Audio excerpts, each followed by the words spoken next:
আমি 100 বার বলবো, 1000 বার বলবো, ও হচ্ছে একটা কালুকিনী ব্যভিচারিণী, বাংলা মাতৃভাষার একটা নষ্ট বানানো। তবে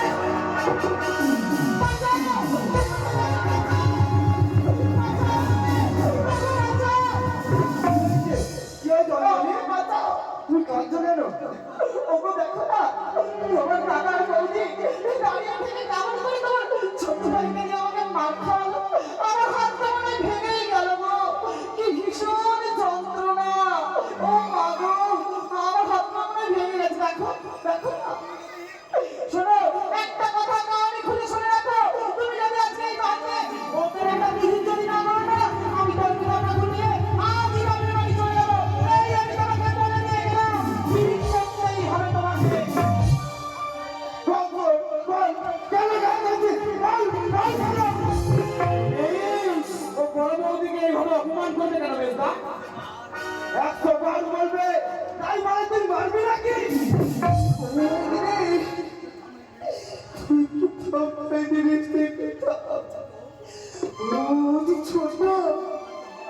কাকে কিভাবে বলতে হয় সে জ্ঞান এখনো হয়নি রে।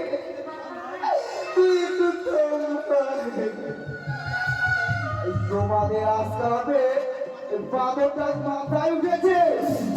এর আগে একটা ব্যবস্থা না করে আমি ছাড়ছি না। তোর না বসাই তুই এই বাড়ি থেকে বেরিয়ে যা।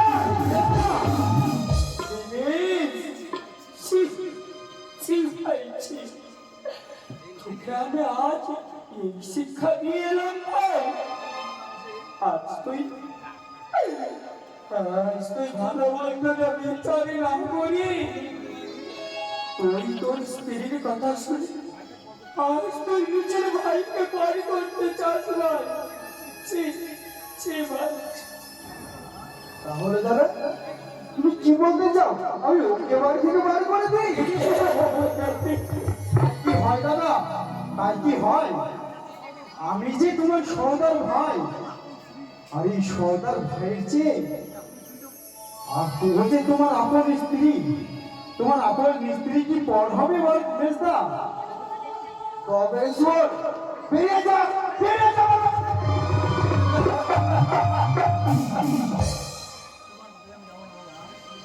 আমি তোমার কথায় এ বাড়ি থেকে যাবো না মেজদা। এই বাড়ির মালিক তুমি না, এই বাড়ির মালিক হচ্ছে আমার এই বড়দা। এই বড়দা যেদিন আমাকে এই বাড়ি থেকে বেরিয়ে যেতে বলবে, আমি সেই দিন সেই মুহূর্তে বাড়ি ছেড়ে বেরিয়ে চলে যাবো। তার আগে বলবো না, তার আগে নয়। বাড়ি বাড়ি এখন দাদার নয়, বন্ধক দেওয়া বাড়ি অঞ্জনের বিয়ের টাকায় আমি ছাড়িয়ে নিয়েছি, তাই বাড়ি এখন আমার। পয়সা তো রোজগার করার ক্ষমতা নেই, বসে বসে খেয়ে তুই গুন্ডামি শুরু করছিস। এ আমি সহ্য করবো না। আজ থেকে তুই দেখে খাবি, তোকে আমি আর খাওয়াতে পারবো না। আজ থেকে তোর আমার বাড়িতে কোনো জায়গা নেই। এটাই আমার শেষ কথা।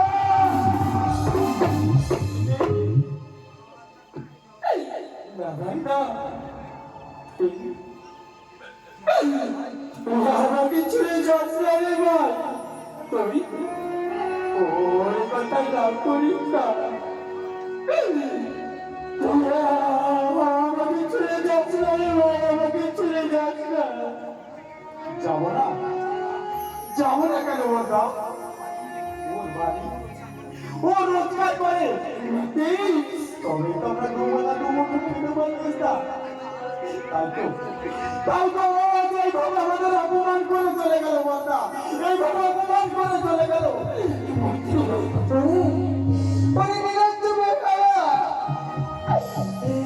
শোনার পরে তোর এখন লজ্জা হয়? তুই এখন এই বাড়িতে দাঁড়িয়ে আছিস, আমি বলছি তুই এই বাড়ি থেকে বেরিয়ে যা। আর যদি না যাস তবে বলবো তোর কি হলো।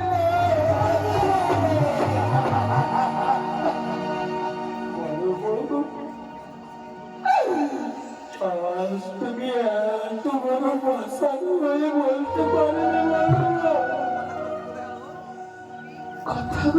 বলে গেল তুমি শুনতে পেলে না, তুই খেতে খেতে পারবি না, চাকরি না পেলে মোটরগিরি করিস।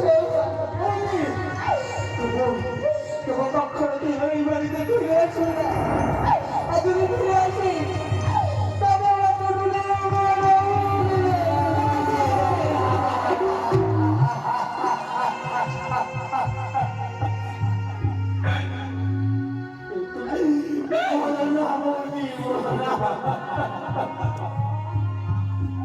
আমাকে আমাকে এভাবে বলো না, আমি যে আর সহ্য করতে পারছি না বৌদি। তোমার কথা শুনে আমার ভেতরটা থেকে চলতি হয়ে গেল বৌদি, চলতি হয়ে গেল। ওগো বৌদি, সেই ছোটবেলায় আমি আমার মা বাবাকে হারিয়েছি। তুমি তো আমাকে স্নেহ ভালোবাসা দিয়ে করে দিয়েছি, করে মানুষ করেছি। আজ যদি তুমি এই বাড়ি থেকে জানিয়ে দাও, তাহলে আমি কার আশায় থাকবো বলো? আমি কার আশায় থাকবো? বলো বৌদি, আমি কার আশায় থাকবো? দাদা, এই কথা শুনে আমি আর এবারে থাকবো না বৌদি, আমি আর এবারে থাকবো না, আমি চলে যাবো। তবে তবে যাবার সময় তোমাদের ওই দুটি রাঙা চরণে আমাকে একটিবারের জন্য প্রণাম করতে দাও, একটিবারের জন্য প্রণাম।